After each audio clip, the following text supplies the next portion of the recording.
starting lineup. Chelsea Gray has been a thorn in the side against Minnesota the last couple of years in the playoffs and the regular season. And the same old for the defending champs. Rebecca Brunson could make history tonight, just 11 rebounds away from passing Tamika Catchings for the most rebounds in the history of this league. Here we are, the best rivalry in the WNBA. Nneka Ogwumike and Sylvia Fowles, couple of MVPs starting things off. Last year's Defensive Player of the Year, Parker, with the rebound. Good pace for Ogwumike, who missed a couple of games with a bad back. This is her second game. Had a hurt back at the beginning of the year. Gray takes it into traffic. And Ogwumike, who really has developed a nice outside shot. Ogwumike and Parker can knock down the outside shot. Nneka averaging 15.5 points against Minnesota in the first two games. Good luck from Sylvia into Brunson. What more can you do? Is there always something new? Yeah, and you're playing off of the other team knowing your tendencies as well. That's a heck of a drive by Sylvia Fowles, so you know what they like to do. Fair and score inside high percentage looks.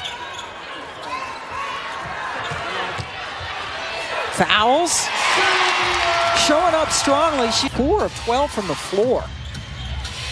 Neither she nor Maya Moore scored in double figures. Elena Beard pops one from the outside. That's a big time shot.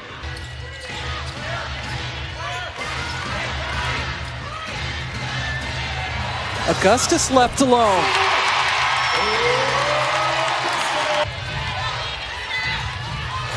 Chelsea Gray, buzzer beater, game winner, the first time these two teams played this year. Ogwumike looking good. Yeah, that's really good offense. Just good high-level play from LA. Nneka 3 for 3 from the floor tonight. Gets the lead down to 3. Whalen's first shot. Good look, good shot. University of Minnesota coming up this fall, doing double duty, double team on Fowles. Passed out of it.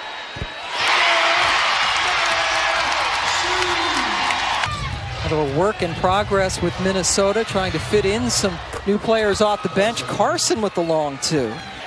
Her sister's pretty good. Going to be a senior at Connecticut this year.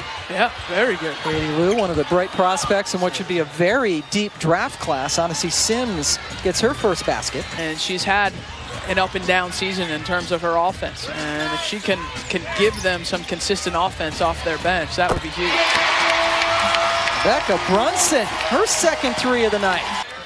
And now Fowles will come in. Yeah, you know, there's not as much room on the offensive end for Minnesota when Fowles isn't in the game. I mean, you see Brunson with a nice play there to try and deter a post pass. And you see her at the scorer's table. There's just not as good spacing with Fowles off the floor.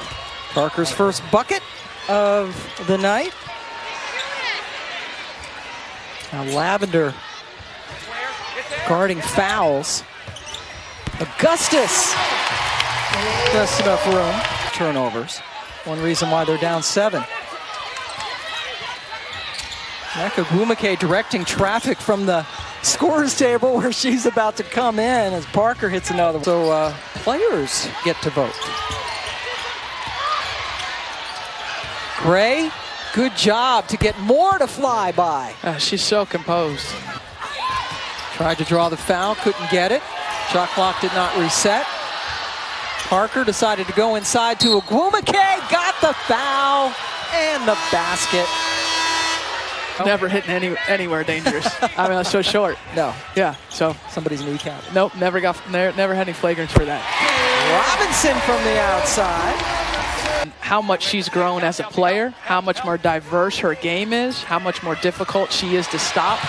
It's really been a wonderful journey for her at a championship. Nifty play ending with Robinson's basket. Gets Minnesota back up to a 6-point lead. Parker off balance. Ogwumike, working hard as usual, is able to get the putback. Against last year's MVP, Sylvia Fowles.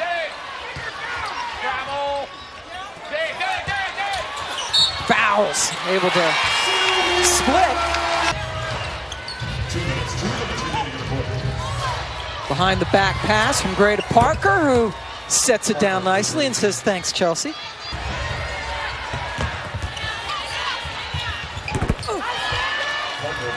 Parker back-to-back. And Eladon. And that's a solid win for the Mystics to pick up at home. And Washington about to go to 11-6 on the season. They're the best team in the Eastern Conference so far.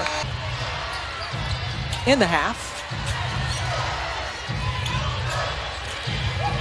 Gray, just a little bit of space, man. Earlier in the quarter. She's been the instigator. Fouls way under the basket, got the double team from Lavender, and able to score. Candace Parker frustrated because she couldn't get the putback. So Maya 0 for 5 from the floor, just a couple of points on free throws. Fouls underneath and in. 6'6", 220. Two-time finals MVP, the league MVP last year, and Baird gets a long two to trickle in. I remember a shot from that spot. Ooh, a couple years ago, right? Wasn't it? Right? Almost the same spot to win a finals game. Maya gets her first field goal of the night. Maya was playing heavy minutes and also shooting a lot, so you wonder if her legs are up under her.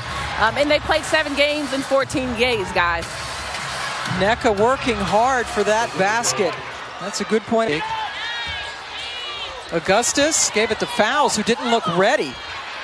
Moore buries it. That should be Sylvia's 5th assist. This because her teammates are working off of her. Brunson battles to get that. Minnesota had a 7-day break between games as Whalen hits a 3. And nice play. Wow. That was a heck of a pass from Candace. Break, who hit a 3 right before the last timeout. Shot clock winding down for Brunson. Become a complete player. And she came into the WNBA really as a one-dimensional player. That was as a rebounder. As we see Elena Beard with the nice drive. And 3. Played my rookie year, and then Rebecca was drafted in 2004. And she could jump out of the gym.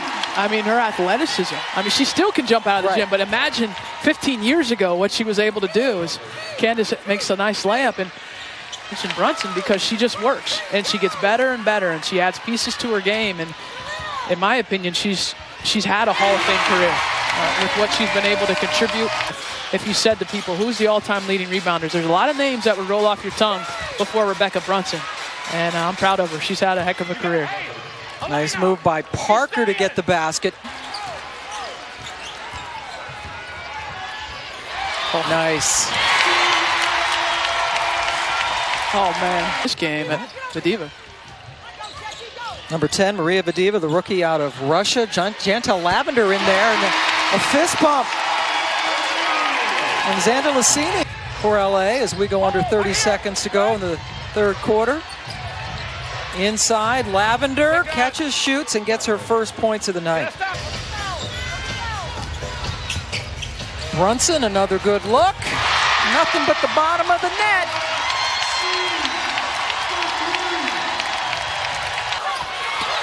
The rebound for Brunson has tied Tamika Catching, so now 1 away from being in first by herself.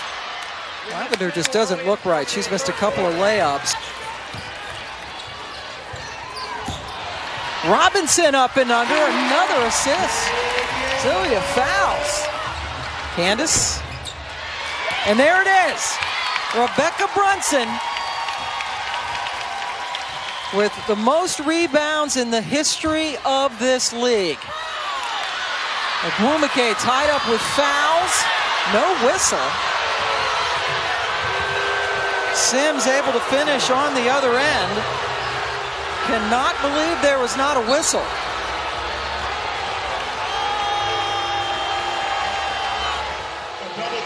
A double technical, and Cheryl Reeve has to exit the floor. Sylvia Fouls holds her back. Sylvia Fouls got the ball in the paint, and Cheryl Reeve thought that she was fouled. And I see a whole lot of ball from NECA. I see that potentially a jump ball. We've seen this from Cheryl Reeve before in terms of the explosive nature of her sideline rants. Yes. And that stems from her passion. That stems from her competitiveness. Yeah. We had history here tonight. Congratulations. LaShine, I think there are a couple other things as well. One, she takes tremendous care of her body. And as she's gotten older, she's able to play at that pace. And no one has more rebounds in the history of this league than the veteran Rebecca Brunson. Glenn Taylor, the majority owner of both the Timberwolves and the Lynx, there to give Rebecca a hug and the ball. And what a career, league record-wise. And they are bouncing back with authority tonight.